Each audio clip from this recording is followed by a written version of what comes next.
Welcome everyone to our 199th webinar that we've done since March of 2020. 199. We next Our next webinar will be number 200. Pretty exciting milestone for us. And but this one here is one that I've been looking forward to since for about the last year. And we're going to talk with Tom about Pikes Peak Return. Greater power, better tires, and more data. Welcome, Tom. I thank you for coming and joining us again.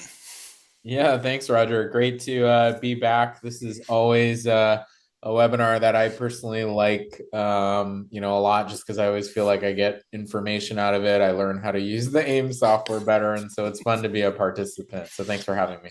Absolutely, we'll talk about a little bit about your how everything did last year. We had about this same time. I think it was a couple weeks later in the year. I think it was on the 24th of June. I think if I remember right, Uh-huh. but it was very close to the pretty very close to the event, and Yep.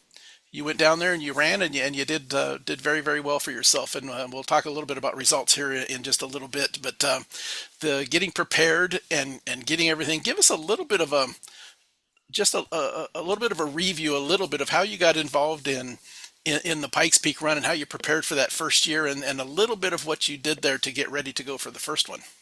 Yeah, sure. So last year, 2024, it was the 102nd running, and that was my first time racing the mountain as a rookie. Background on kind of why Pikes Peak for me.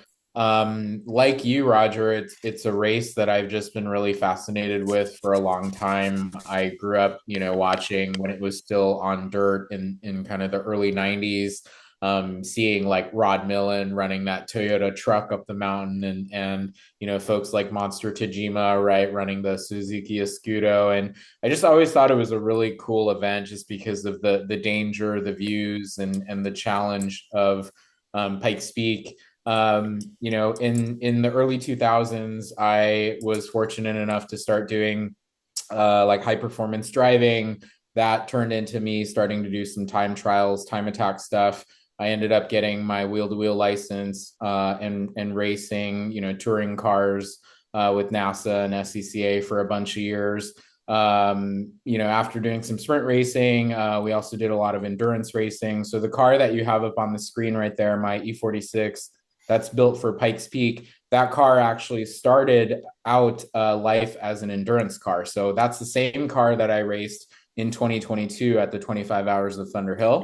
And then it was after that event, we finished third in E1 class behind the two Honda West Civics, and ninth overall. I was like, hey, I feel like I've done a lot of wheel to wheel. Maybe it's time to go and check off that bucket list box of Pikes Peak. So we spent all of 2023 tearing the car down and rebuilding it from being kind of this like tough endurance car to lightweight hill climb car. And then in 24, we ended up going to the mountains. So, it was a kind of a whirlwind journey. In some ways, you're like, oh, you spent a year and a half getting ready.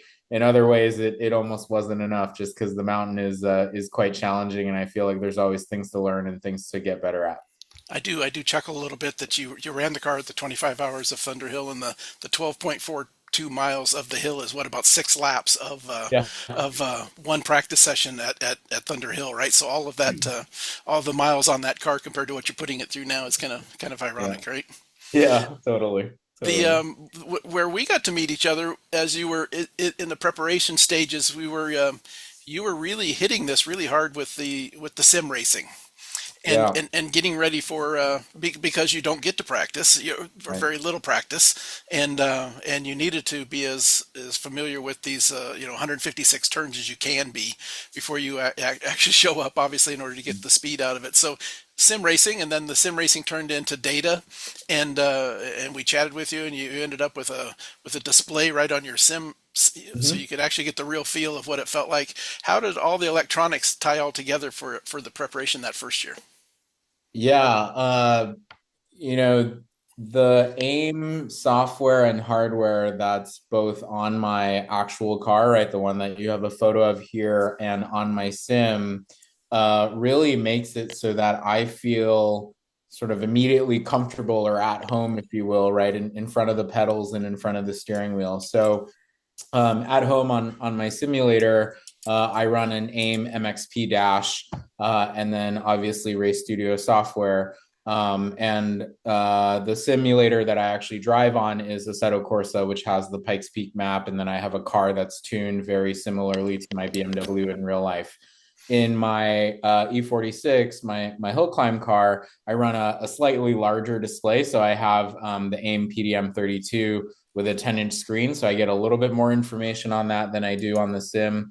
But again, the value in that is, as you touched on, Roger, like Pikes Peak is a difficult race because 364 days out of the year, it's a public road, right? So even on days when we get to practice or qualify at the mountain as racers, we're there at 3:30 in the morning getting ready to go green at 5:30. We get 3 hours of run time, and then at 8:30 it turns back into a public road, or 9 o'clock, and they kick us off, right? So if you add up the amount of practice time that you would get, it's very, very little, right, for a race that's so challenging. And so that's where being able to spend 15 months on the simulator learning and memorizing all 156 corners was incredibly powerful for me as a tool last year when I was a rookie. And I really felt that, like, the first time that I actually drove the mountain in my car at speed, I was really comfortable very quickly because I kind of visually knew exactly where I was. And because I'd spent a lot of time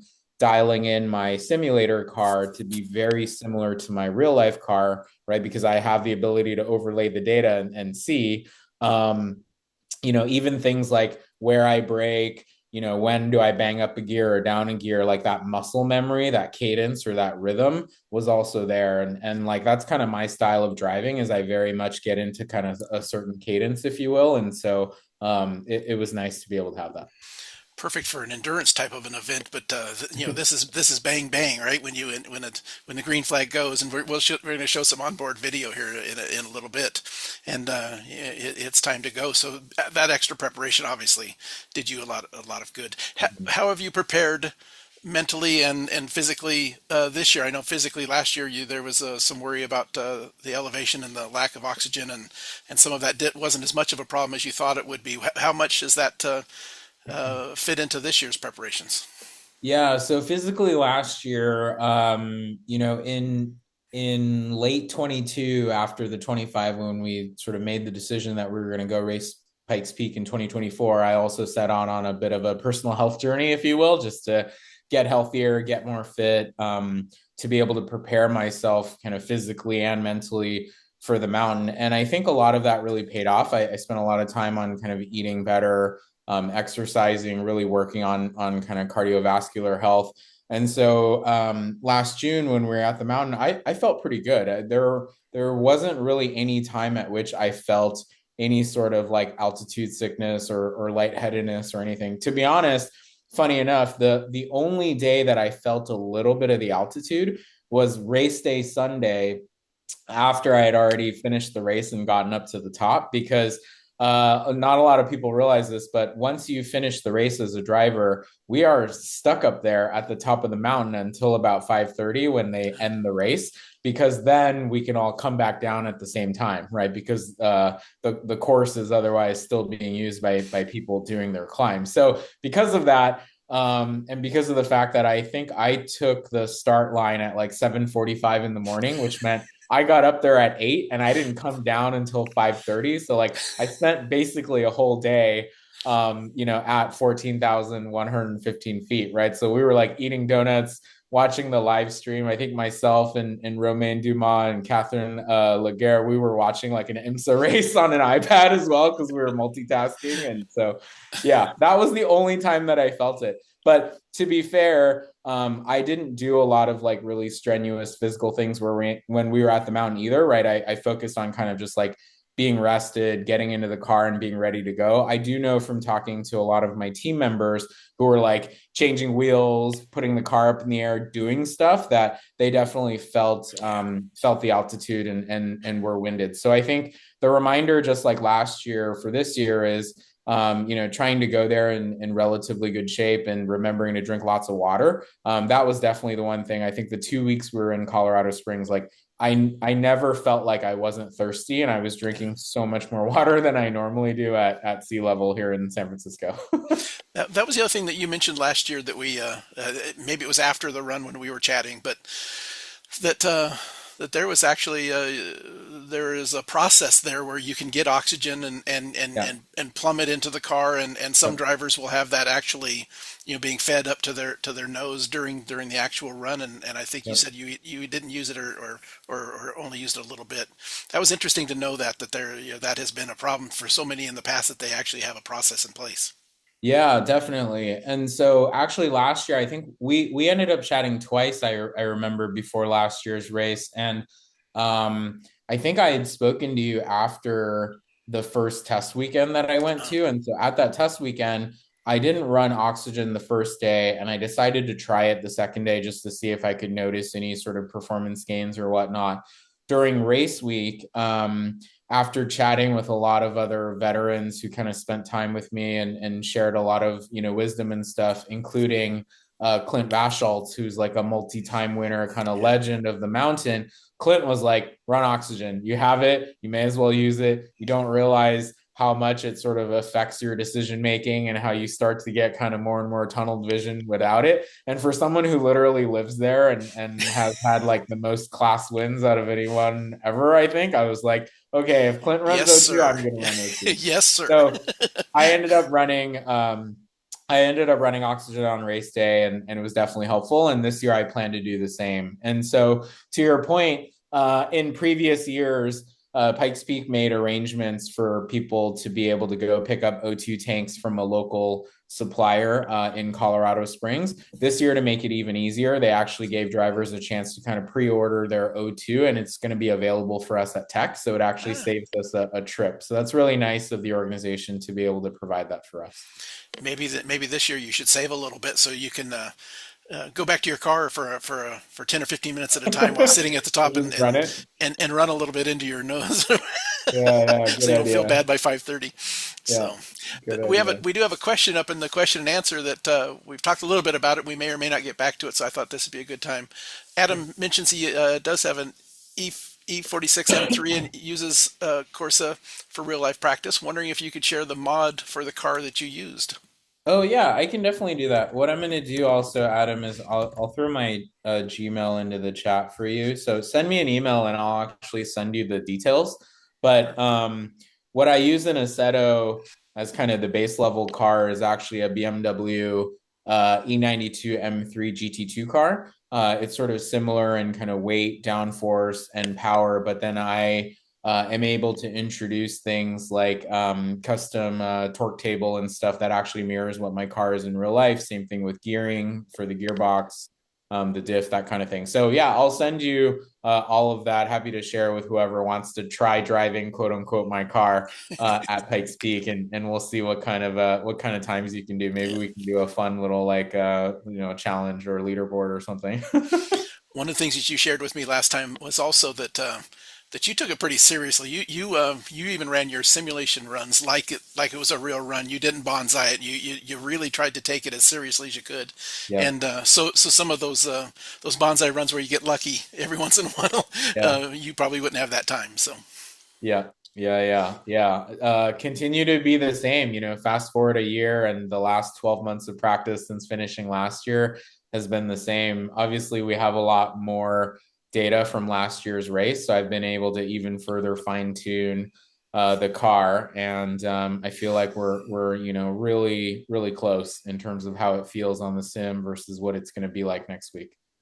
and I just brought up a slide before we jump back one, but this was some of your sim data that you had, and then of course we had the real life data that we worked with, and the video and all of that for you to continue to prepare. So you can bring that data right from Assetto and bring it into Race Studio 3 Adam, if you have not done that before, we've got a couple of webinars on that, or get a hold of me and we can get you set up on the process of getting that done. So pretty cool stuff. Pretty cool stuff. The just a little bit about Pikes Peak before we move on and look at a little bit of video and talk about what kind of changes you've done for this year's car.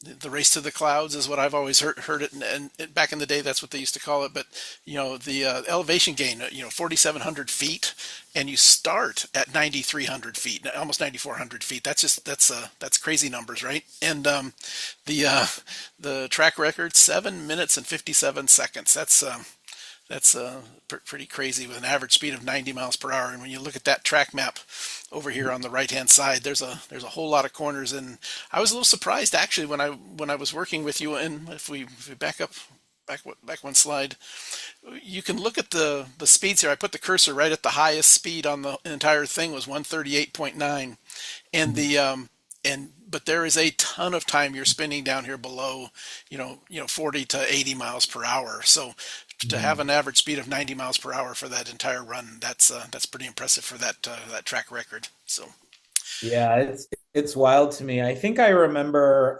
last year, I think running my time, I'm pretty sure my average speed was like 68, 69 miles an hour, right? So this Volkswagen IDR is an additional plus 20 on top of that, which is insane to think about. amazing.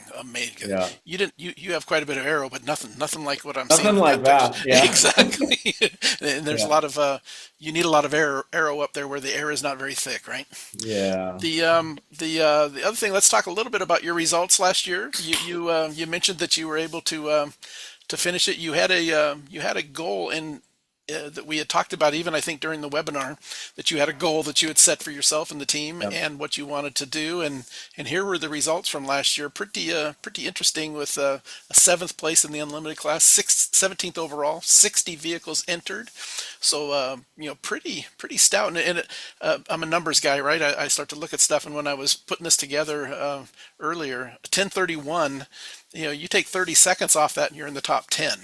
That's Mhm. 30 seconds, in a, that's a good chunk of time, but that's doable. What were you happy with the results last year? Did it kind of match what your plan was when you with all of the sim running and the data reviewing and all of that? And then were you pretty happy with that result? Yeah, I was really stoked. I'll put an asterisk there and I'll come back to that asterisk, but in totality, both myself and my entire team, and there was an army of people involved in getting the car to the top of the mountain, like in addition to my team, just so many great partners and things as well. But like collectively, I think everyone was thrilled because I went to Pikes Peak last year with really I would say practical expectations, right? My goals were, finish, have fun, don't die, and then run a respectable time, right? Those things were sort of mixed together, if you will, and really achieved all of that. And where I had in my head as a respectable time was I was really thinking like I'd be pretty stoked if we ran under 12 minutes. And then what ended up happening was during our first test weekend and then during the days leading up to the race for practice and qualifying, just looking at the data that we were able to collect, the sector times that I was able to log, the more we looked at it, and I was like, oh, sub 11 might actually be possible. So on Sunday, when I took to the start line, everyone on the team knew that the goal for Sunday had changed from sub 12 to sub 11. So you can imagine running a 1031, like I was pretty over the moon, right? But what's funny, and I mentioned the asterisk earlier, so I'll go back to that, is as a racer, as a driver, as a kind of data nerd myself, there was this moment where I crossed the finish line. I was stoked. I was on the radio with my team. I parked the car. And then after the adrenaline kind of wore off, I immediately pulled out my laptop, plugged into the car, grabbed the data, and I started to look at all the things that I did wrong. And I was like, oh, damn it. So it was like this like feeling of joy gradually turned to, oh man, I want to do it again. I want to go again right now because I would do like 10 things differently if I could. Right. So Well, you had to wait a while, but you're about to be able to go do that again, right? So yeah. A year later, I'm going to get my shot again. So I'm looking forward to it. let's look at let's play just a couple of minutes, maybe from the first part, the first part of the race. And I think I've got this set where you and I should be able to chat above it, and you can maybe describe a little bit about what we're seeing and hearing. So let's see if we can do this. Those of you that are out there on the chat, let me know if you can hear that okay and everything is fine.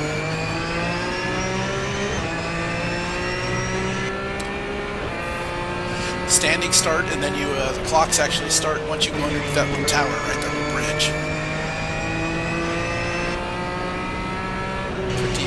Pretty crazy fast looking already, and it's not even high up on the hill yet, right?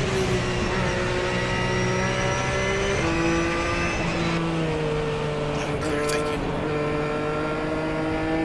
What are you thinking about right now, Tom, as you're driving there, or are you enjoying the video? A little bit of both. No, what I'm thinking here is actually that, oh, you see right here, I made a mistake. I dipped a wheel off. If you want to pause here, Roger, I can maybe unpack that a little bit. So, on race day morning, really interesting, right? So, I mentioned earlier, I took the start line at about 7:45 a.m. On race day, because Pikes Peak has incredible fans start trickling into the mountain at 2 a.m. So that means as racers, if we're not at the mountain before 2 a.m., we're going to be caught up in the same really long line to get to all the places on the mountain as like all the spectators. So we got there at 1:30 in the morning and put the car in the air and turned the generators on, and we were running the tire blankets basically. So Sunday, I had a chance to run the tires on the car kind of more up to temp than any of the other days. The previous days that we had done practice and qual, we were maybe lucky if we were able to get like 160 degrees into the tires or something like that using the blankets. On race day, they were like properly warmed up to 220 and super gummy. That's great for going fast in terms of grip. But what it meant was that I discovered an issue in the first couple of turns here. Once I took the line, like we're 44 seconds in and you saw me make a mistake, I dropped the wheel in the dirt. The reason that happened was the tires were so sticky that I realized that the power steering, so on the E46 M3, it runs a hydraulic power steering system, that the power steering was struggling to keep up with how much kind of mechanical grip there was. And so I was starting to wrestle the car. So like, I remember I mentioned earlier, I'm kind of a driver that relies on some muscle memory and a certain cadence and rhythm. It really threw me off. And so I ran really wide there as a result of that. And fortunately, because I had made that same mistake a million times on the sim, I knew to just kind of straighten out and keep my foot in it. And like, if you're not paying attention, you probably wouldn't even notice that. But for me, I was like, oh shit, that was kind of a hairy one, right? And so that was what was going on through my mind at the time.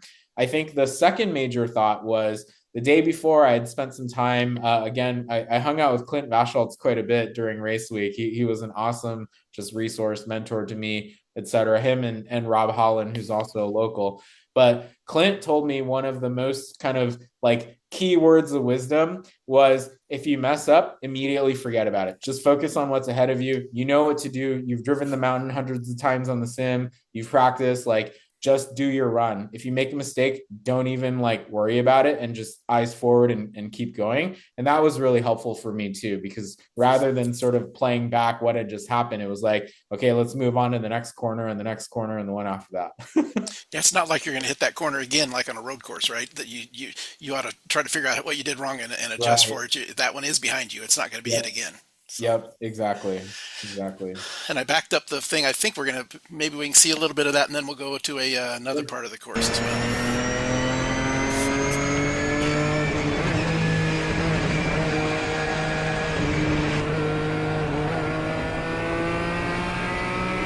Might not have been back far enough, right?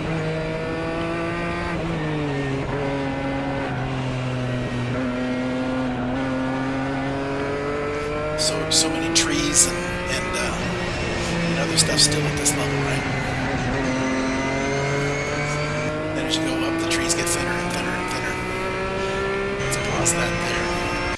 what we're getting ready for the new for the 2025 race. What changes have you made to the car, and what is your hope for for a lap time for 2025? Yeah, great question. So, I mentioned last year after the race, I immediately got into what I could do better, what was possible, right? So playing around with Race Studio, I was looking at kind of theoretical times, sector times, right? Compiling all the best times that I'd done through the week in terms of during practice and qual. Um, I think had I not made that mistake that you saw there, and then I made another mistake later in the run that I think will show. Had I not made those two mistakes and just driven better without kind of wrestling the car a little bit and whatnot, data shows that I would have run maybe in the 10 teens, if you will, so like a 10, 14. That gave me a lot of hope and excitement to think about what if, right? And racers always do this. What if I had more power? What if I had done this? What if I had done that? And for me, the what if was, what if we come back next year and go sub 10 minutes, right? Because, a lot of people are stoked to finish Pikes Peak. A lot of people take sort of a couple years and tries to go under 12, under 11, but under 10 at Pikes Peak is a really exclusive Yeah, club. that's serious. I'm fortunate in that Lisa Haight, who's the historian for the Pikes Peak International Hillclimb, she's a very nice person and always likes to kind of dig into the history and the stats and things with me. So if you want to venture a guess, how many drivers in the 103 years of Pikes Peak do you think have gone under 10 minutes? Yeah, very very few, and a lot of them are the same person, right? Yeah, the same person's done it many times, right? Yeah, yeah. But Exactly. like unique drivers, just if you could toss that a guess, Roger. Yeah, maybe 20. Okay. You're a little bit more conservative. It's 36. So 36. 36. Yeah. Only 36. 36 different drivers, but obviously many of them have gone sub Many 10 times, many, right? many times. Yeah, Right. obviously. Yeah. Yeah. Yeah. So I'm hoping to join the ranks of a pretty elite club there. And so you asked And the in a question of, production based car. yeah, that's right. That's right. In a production unibody BMW. So excited to try and make that happen. So your question was, what are all the things that we've worked on between last year's race and now to be able to try and make that happen? Quite a few things, but I'll call out maybe the most important things. So it was clear to me looking at data last year, looking at where some of the other cars finished relative to me, that I needed more power, right? So last year, my BMW ran a Road Trucks type supercharger on the S54 engine, and we made 535 wheel at sea level. So that's 15 pounds of boost at sea level. The challenge with having a 9,000 plus foot start line is that at the start line last year, I was already making only 7 psi. And by the time I get to Glen Cove, which is about, 2/3 of the way up, if you will, I'm at 0. So basically, the car kind of became NA again. And I could feel it too. And if you watch the video of the full run, you'll kind of see like it takes longer and longer to get to red line, right, between gears. So, we talked a little bit about, different ways to make power and, thought of, we could throw a turbo on it instead of a supercharger. We could, run more boost, but I really like the drivability of the setup. So in brainstorming with Jay from Black Tracks, who's my tuner, Nate at Steel Dust Machine, who does all of my engine building work, and then some of our engine partners at like CP Carrillo and Supertech, we realized that if we built a more buff long block, we could probably extract more power from it, even running the same size supercharger and the same amount of boost. And because we had more experience at the mountain, I also knew that I could run more aggressive fuel in the car than compared to last year. So last year we ran basically like a pump 100 octane, which was nice, but sort of, more was desired. So this year I'm running Ignite Red, which is a 114 ethanol. And so basically with the new long block, custom pistons, and this new fuel, with the same boost, the same size blower, the car makes 65 more wheel at sea level. So the power jumped from 535 up to 600.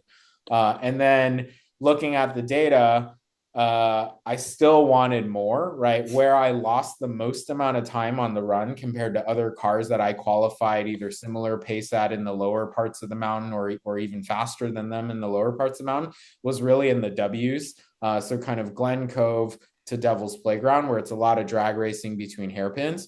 And so Jay and I got the idea that why don't we run nitrous to kind of give the car a little bit of kick in the lower rev ranges before the supercharger kind of takes over. So in addition to the new motor, the car also has 100 shot of nitrous now with a 12-pound bottle. And so that's what I plan to turn on when I get to Glen Cove, and then I'll be using that nitrous all the way to the finish line. Interesting. Uh, Racers always want more power, right? But you did it in more than just the normal racer way of just wanting more power. You technically went into everything and kind of figured out and seen by data, where you were faster than some of the folks, and they were beating you at the top. So Right. yeah, it's interesting, and the motors are nowadays are tough enough. The electronics are good enough. You can give it the nitrous at the right time and not too much and not at the wrong times and have it live for the rest of the hill climb. So that's pretty interesting. Yep. The the other thing that was part of the title of our deal was better tires, and Yeah. I know you've made a change there as well. What have you done there? We did. Yeah. So last year at Pikes Peak, I had the honor of debuting the new Toyo Proxys R, which is Toyo's DOT R compound tire. It's a successor to the RR, which is a very, popular tire in club racing and time trials and things like that. The Proxys R is a tire that I actually had a chance to work with Toyo on. So I was one of the development drivers and the test driver for that tire. So in late 22, early 23, I spent a lot of time driving on different versions of a prototype version of what became the Proxys R. So I had a lot of experience with the tire. And because Toyo has been such a great partner of mine, when I told them that I wanted to do Pikes Peak, we had this idea together that I would be the first to take the Proxys R to the finish line, if you will. And so that was the tire that I ran on last year. It's a 40 treadwear, DOT R compound. It's definitely a huge improvement and a step forward in terms of grip and speed compared to the RR. And you still get a lot of those same great characteristics that Toyo is known for in terms of, drivability, very communicative tire, and they last a long time. You can heat cycle them a bunch and they stay consistent.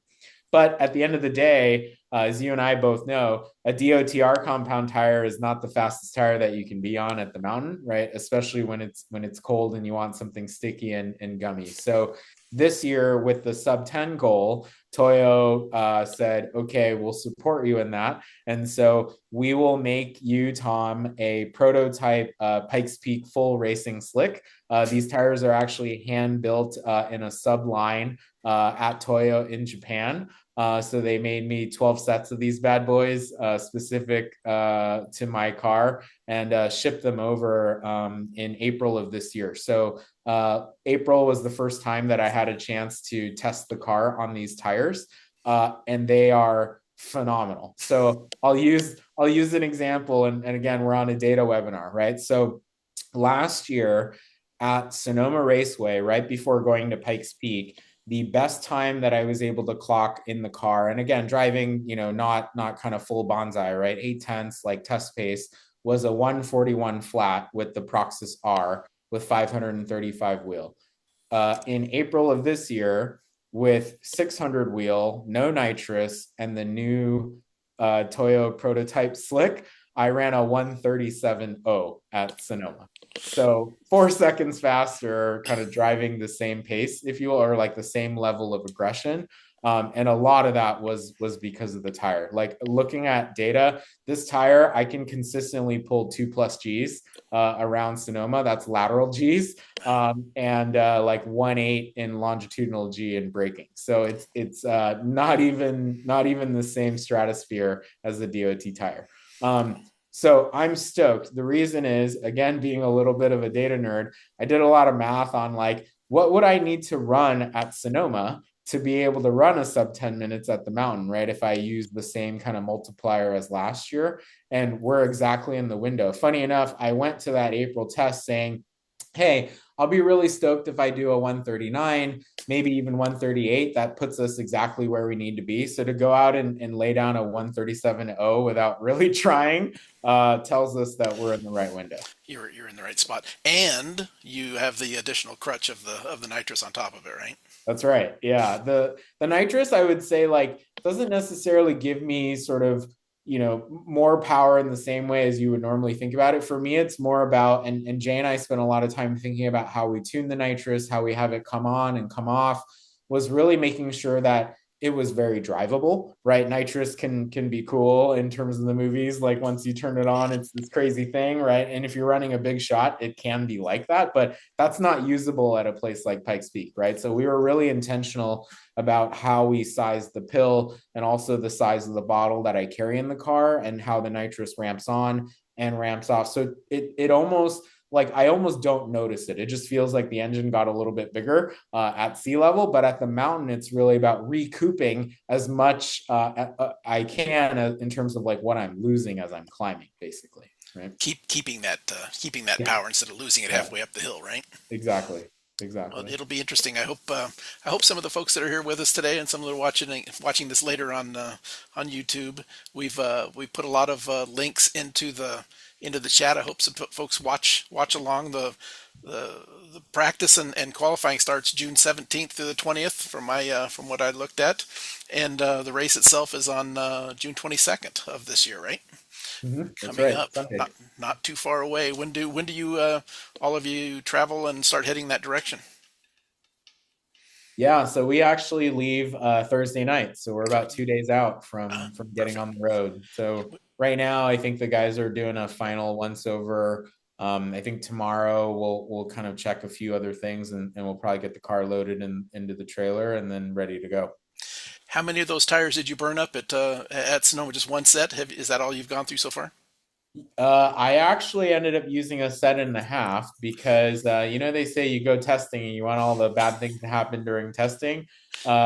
Middle of that first day, I ended up having like a weird ABS failure, and so I locked the shit out of one, the front left, locked it up going into the carousel. You know that hump into the carousel. Yep. I normally do like a quick tap and downshift and then turn down for it, but hit the brakes. And then actually, if you look at the data, I accelerate after I hit the brake pedal because it locked it up so hard. I just went flying forward. I ended up stopping like a foot and a half from the wall and having like a moment where I needed to collect myself. It ended up being the dumbest thing. It was just like a faulty wheel speed sensor. And so now we have a new procedure too, where we kind of check them all out, check the faults and things. We plug into the ABS before I start any runs just to make sure. But as a result of that, I ended up trashing the set. So I was kind of sad about that, but it is Yeah. what it is. But you should have plenty for the test days and with what you have left. It sounds like by the numbers Yeah, you just yeah. shared. We'll have plenty. Yeah. I'll The probably just run one during the week and then a sticker set on race day. Yeah, And this will so be, you'll have some left over yeah. to do something else if you choose to. Yeah. The it was mentioned, and you mentioned it earlier with the tire warmers and some of the pictures we've shared show the car with tire warmers on it. The new tires, is it just as important with the slicks, or more important to have them warmed up? I would say it's equally important. If anything, for me, I think the lesson learned last year too was that there is such a thing as too much. Um, and so the tires felt really good at Sonoma within a certain window. And so on race day this year, even if I have the chance to get them even warmer and even gummier, I'm not going to. I'm going to kind of get them to where I'm used to driving the car, and sort of stop there. We do have changes in the power steering system this year to compensate for the additional mechanical tire grip. So we run an additional cooler on the system, plus a larger reservoir for the fluid and an overflow breather with an expansion tank, so that the fluid has kind of more room to move around and whatnot, and there is more volume. So vis-a-vis, like we will see lower temps that way, and I feel really good about that also. So I think, all the lessons learned from last year, all the things that sort of could have gone better, we've tackled this year, and that's like a small one but an important one. That is a sensor that a lot of people do not put on their cars, and I have put. I've worked with some teams, probably about 4 or 5 teams in the last 2 or 3 years that have put power steering temperature sensors in their cars, and the numbers were unbelievable. How hot they got and how hot that particular thing was, and people didn't had no idea that their power. I'm a little surprised sometimes that the plastic, some of these production-based cars with plastic, oil tanks that were part of them, that the Yeah. oil tanks lived. I mean, the numbers were approaching 400 degrees Wow. when they would really run, an endurance race and just and hard after it. And some of these Mazda MX-5s and some of these things where they just run them full out for a long time. The Mhm. numbers were way high, and people have been putting coolers on those a lot lately. So maybe it's one of those things that those of you that don't have that temp sensor on your car, maybe have that temp gun and check out those reservoirs when you come in a couple times just to see where you're at, because it can end up Yeah. fading your steering. So perfect. Let's jump back in and let's look at a little bit more video, and then we'll kind of start to close this down. Let me share my screen again, and let's do that and share. This is you mentioned earlier that there was another spot on the hill that you had a couple of one small issue, but when we start to play this, I want everybody to take a look at it, and we seen it earlier, and it was it was nice and treed and below the tree line, and then we're going to jump back in, and the scenery has changed a little bit, and but still an awesome view. So look at that. Snow still on the side of the track. Interesting. June. Good looking car coming up there. Can you imagine that just as a street driving motorhome up that, right? Yeah.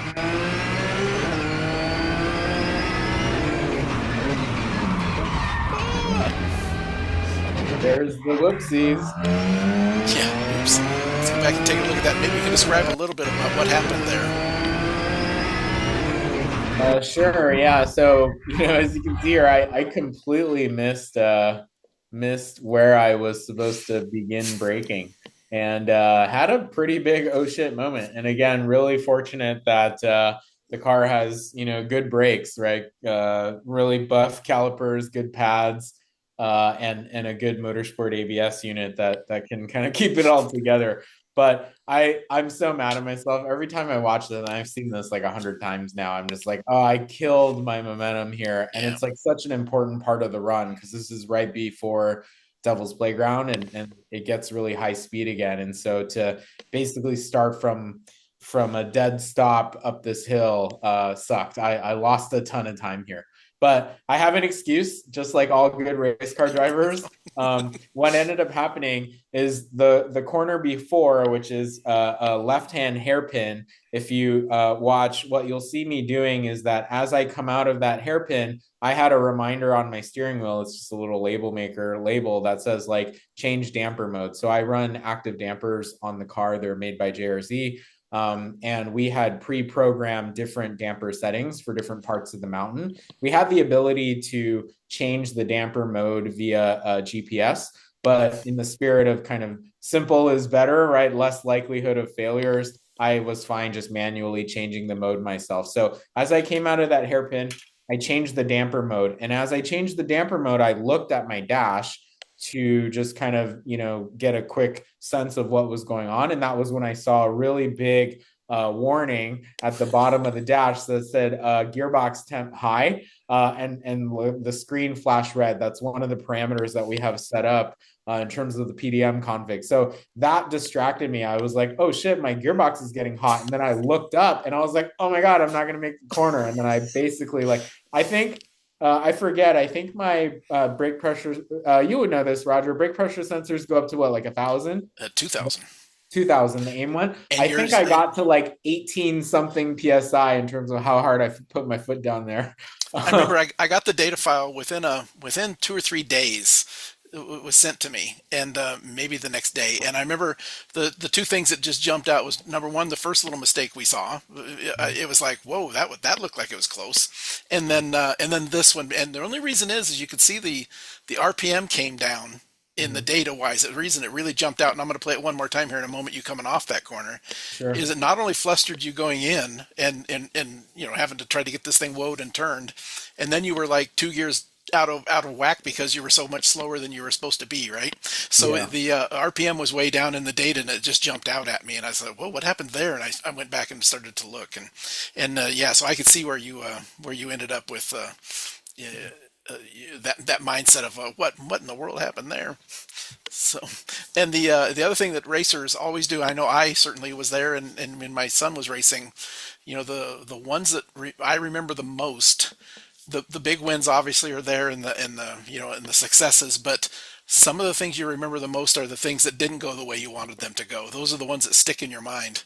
And so it's funny to listen to you. The two things you brought up as we were preparing and talking before we did this webinar, and during this webinar, were the two areas that you made a little bit of an error. And it's funny how racers can end up focusing in on that. And you did 155 turns perfectly correctly, right? And there was one, and that's the one that I'm going to get that one right, and we're going to get that one really right next time, right? Yeah, that's kind of funny how that works.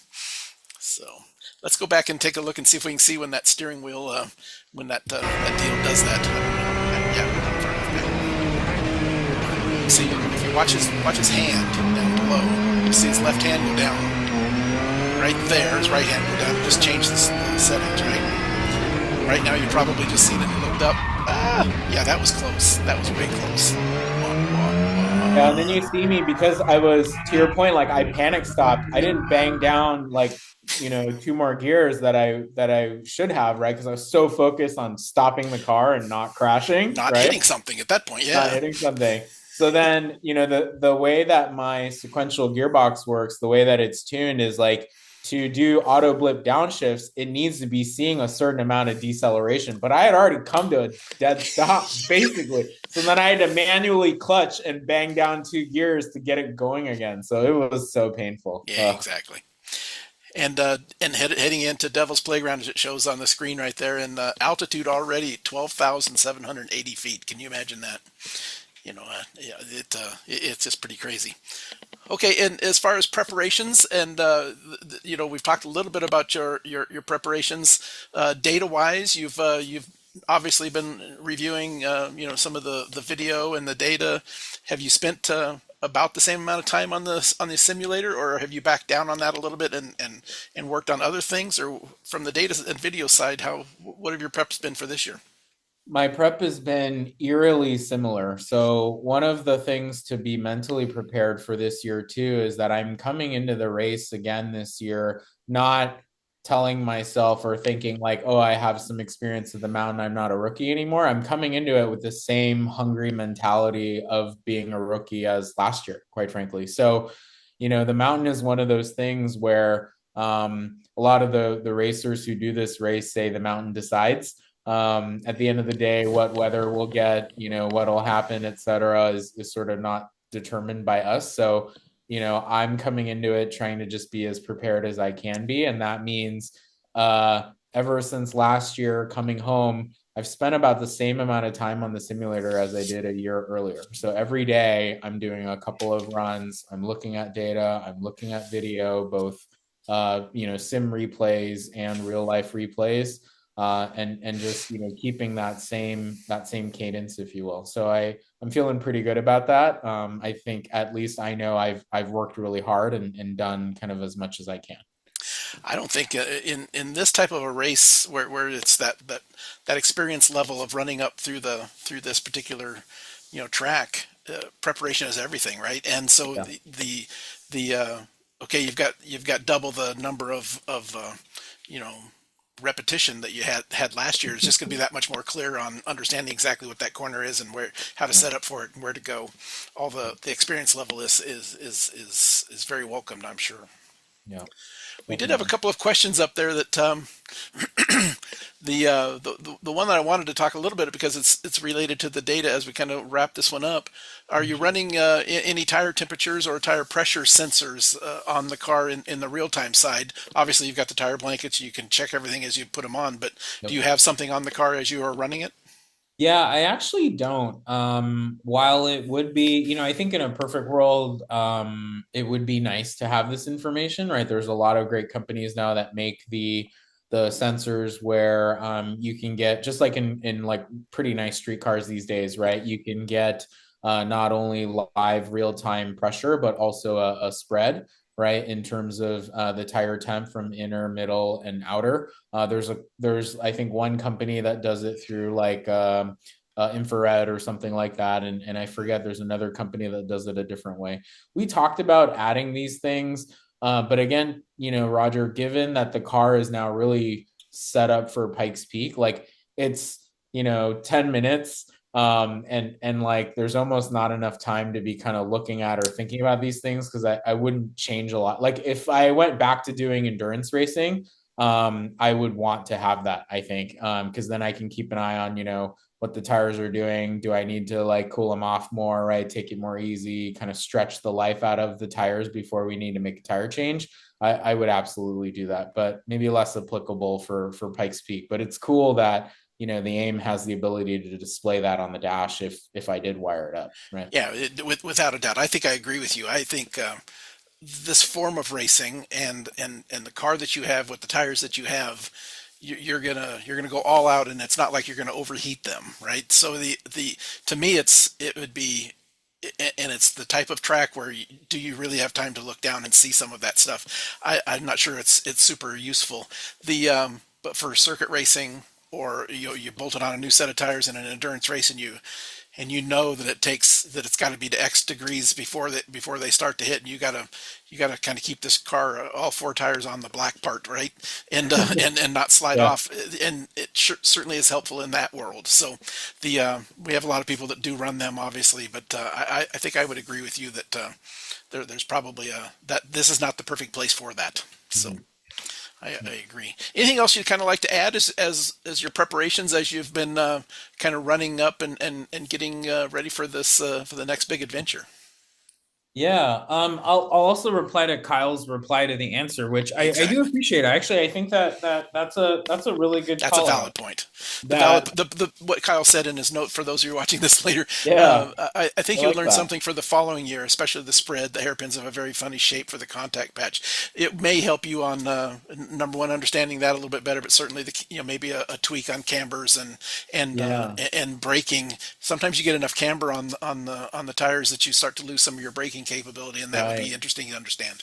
Right, definitely. Yeah, that's So a good call out, Kale. I appreciate that, yeah, and something for us to think about for sure. I was just a couple of hours ago. There's like an app for Pikes Peak competitors that everybody is on, and a fellow competitor was sharing that he had spent some time at the mountain, kind of mapping out where the bumps were in the upper section. So he actually has a map that he shared, and so I'll send it to you, Roger, too, because you might want to look at it. Just interesting. it's pretty interesting to see. But again, more data, having access to more data is never a bad thing.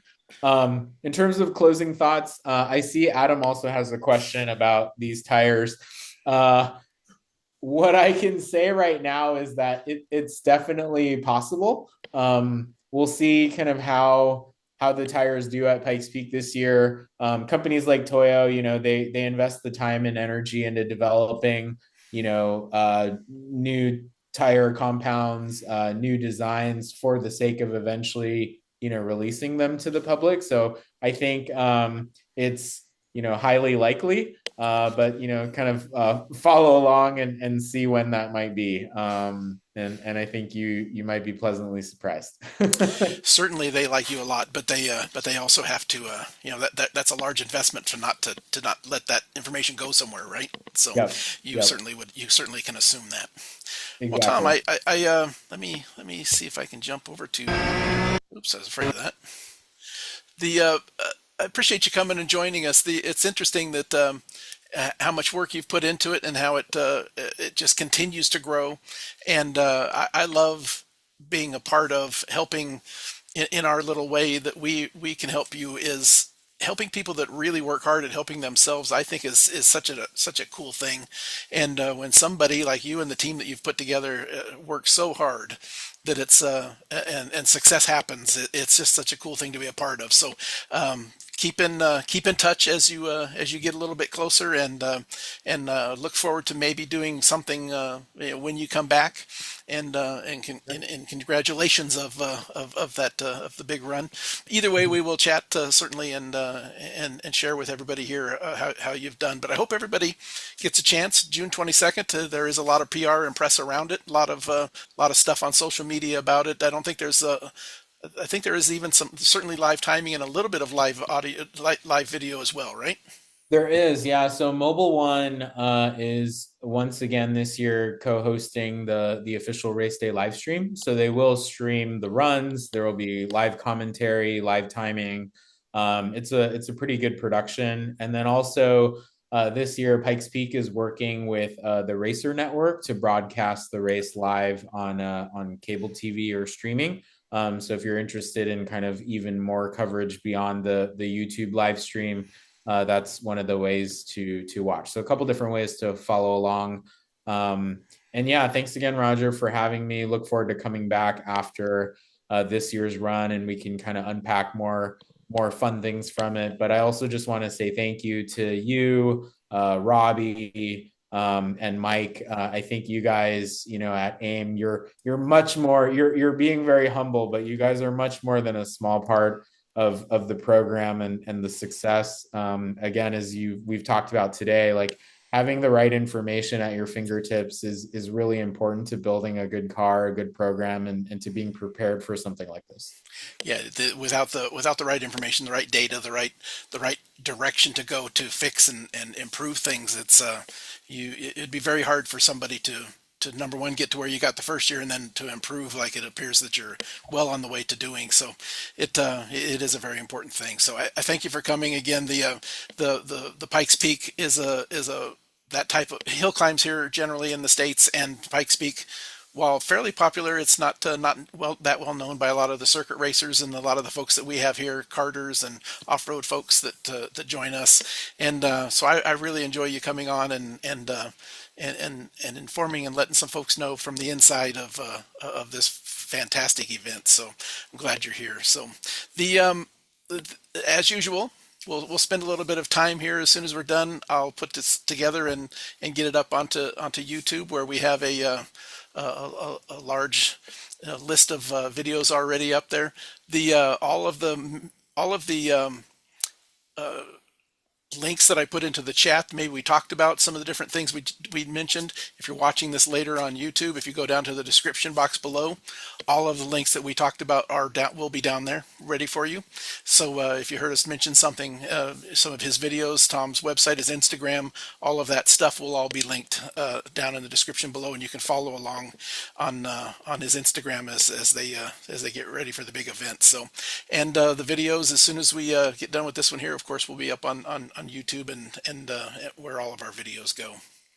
The aim is we're out there every weekend. Boy, it's been really crazy. It's that time of year where we have techs strung all over the country at all sorts of different events. So look for your folks at the event that you're at. If it's a larger event, we're probably there. All different forms of motorsports, off-road and karting and road racing and drag racing and sprint cars and motorcycles and legends cars, all sorts of things we're in the middle of, and Pikes Peak, right? And so if you don't see us there, there's a number there for you to call, 800-718-9090. You can get a hold of tech support at that spot as well. So what we really want to do is make sure that you're getting the most out of the hardware and the software that you're using from us. So the next webinar that we're going to have will be June 24th, 10 a.m. Pacific, 1 p.m. Eastern, and it'll be more of a technical webinar. We typically do those in the earlier ones in the days. The last one of the month, the later in the month, June 24th, this be a good example. We typically do things that are a little bit more technical. And we're going to talk about some Math Channel news from Race Studio 3. Emiliano is going to join me, and we're going to chat about some things that are already being kind of done in the background. They've done a lot of stuff to make it more robust and to speed it up and to do some kind of cool things that are kind of hidden away from you. You may or may not have noticed it, but then Emiliano has some things that he wants to debut and talk about some new things in Math Channels that they'll have out before that June 24th date. So make sure you join us for that webinar and look forward to having everybody join us at that point. So again, thanks Tom. I appreciate it. There's his Instagram if you want to keep track of him. I love that new suit that you got there. That looks pretty cool, and yeah, the little bit of green there even makes it pretty cool. I like that. So, anything else you'd like to kind of share on your as we kind of close this one down? No, just thanks and appreciation not only for you guys, Roger, but for everyone who spent their evening tuning in and hanging out with us. Thanks for the support, the well wishes, and look forward to meeting many of you in person over the next coming days and weeks. Absolutely, and I will be watching the live timing and the live video and keeping up with you, Tom. So stay in touch. If you have any questions that you need from me, make sure you just give me a call, and we'll get you taken care of. Thanks everybody for coming. I appreciate it, and we'll see you at the next webinar. Talk to you soon. Bye bye. Bye, guys. See ya.